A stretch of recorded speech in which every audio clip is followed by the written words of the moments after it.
নমস্কার, আমি আবার তোমাদের সামনে। সত্যি নিজেরাই আজকে মানুষ কইতে গিয়ে সেটা অনেকটা দুঃখ হইতেছে যে হ্যাঁ আমরা মানুষ। একের পর এক আমরা এই রঙ্গমঞ্চে এমন কিছু ঘটনা ঘটতেছে যেটি না ঘটলে হয়তো আমরা এই জীবনটা আরও সুন্দর হইতো, যেটি না ঘটলে হয়তো আমরা মানুষ হইয়া জন্মাইছি এই কথাটা কইতে একবারও বিবেকে লাগতো না। আমরা আজকে সব কিছুর উপরে ভিত্তি করে সেরা নিজের মানুষ কইতেও বড় লজ্জা হইতেছে। একের পরে রেপ, একের পরে নির্যাতন। কেমন নির্যাতন?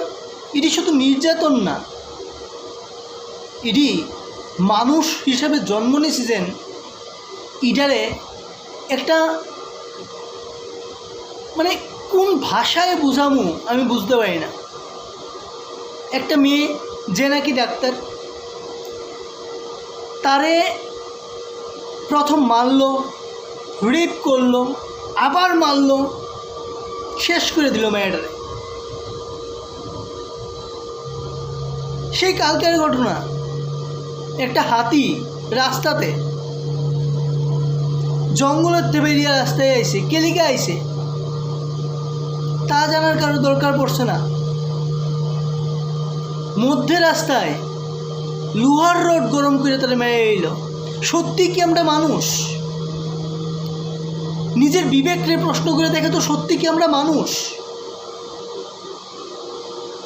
মনুষ্যত্ব জ্ঞান আছে আমরা ভেতরে? কি পাই আমরা এরকম করে? আরে সে তো নিজের মুখে কথাও কইতে পারে না, সে তো নিজের মুখে কথাও কইতে পারে না। সে তোমার এমন কি ক্ষতি করছিল যে তার পেছন দিয়ে সে এরকম লোহার রড দিতে হয়েছিল? আরে একটু মানসিকতা রাখো ভাই, একটু বিবেক বুদ্ধি, একটু চেতনা নিজের ভিতরেও জাগাও। পৃথিবী ধ্বংসের কি আর কোনো কিছু বাকি রাখছো তোমরা? নিশ্চিন্তে থাকো, আর কিছুদিনের মধ্যে পৃথিবী পুরো শান্ত হয়ে যাবে। তখন সাধারণ মানুষও কিছু কোয়ার মতন মুখ থাকতো না। যে মার পেটের থেকে তোমার জন্ম, সেই মার তুল্য মেয়েরারে এইভাবে গ্যাংরেপ করতে হয়?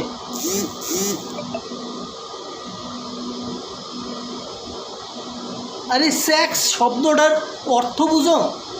হয়তো কোনো একদিন এই সেক্সের কারণেই তোমার আমার মতন মানুষের জন্ম হয়েছিল।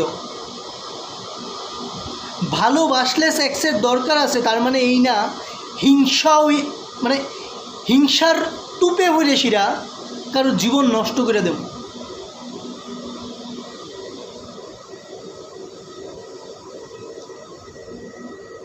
কি কইতাম, কোন পথে যাইতাম, কোনো কিছু পথ খুঁজে পাই না।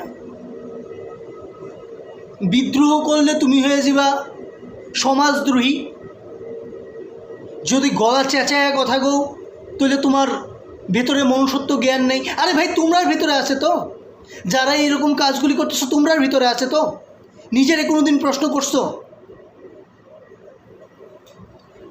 সব কিছুতে রাজনীতি রাজনীতি রাজনীতি, এত এত কি ভাই, এত কি?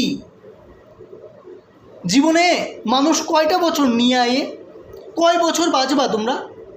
কয় বছর বাঁচো আমি বা আমার পুরা পরিবার বা এই সমাজ, এই সংসার কয়টা দিন বাঁচবো?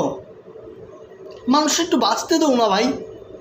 ভাই বোন সবার কাছে কইতেছে, আর মেয়েরা তোমরারে কইতেছি, তোমরা সতর্ক হও, ঠিক আছে? তোমরা সতর্ক হও। রেসপেক্ট ওমেন বলতে কোনো শব্দ রাখো না মনে। What is this respect women? এটা কি কিনার জিনিস কিচ্ছু যে তুমি কিনা নিতে পারবা? রেসপেক্ট ওমেন বলতে কোনো কিছু হয় না। ওই রেসপেক্টটা তৈরি করতে হয়।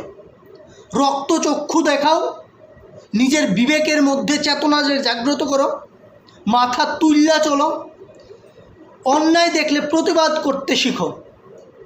নিজে যদি সৎ পথে থাকো তোমার জীবনে কোনো অসৎ কাজ হইতে পারতো না। আমার মতন আরও দুইজন ভাই অবশ্যই তোমার পাশে গিয়ে দাঁড়াইব। মেয়েরারে বিশ্বাস করা বদ্ধ করো। একটা মেয়ে কোনোদিন একটা মেয়ের ভালো বন্ধু হইতে পারে না, লেখা দেমু। একটা মেয়ে কোনো দিনও একটা মেয়ের ভালো বন্ধু হইতে পারে না। ভালো থাকবা। জয় হিন্দ। ভারতবর্ষরে একটু বাঁচাই রাখো, তোমরার কাছে করজোড়ে অনুরোধ। ভালো থাকো সবাই।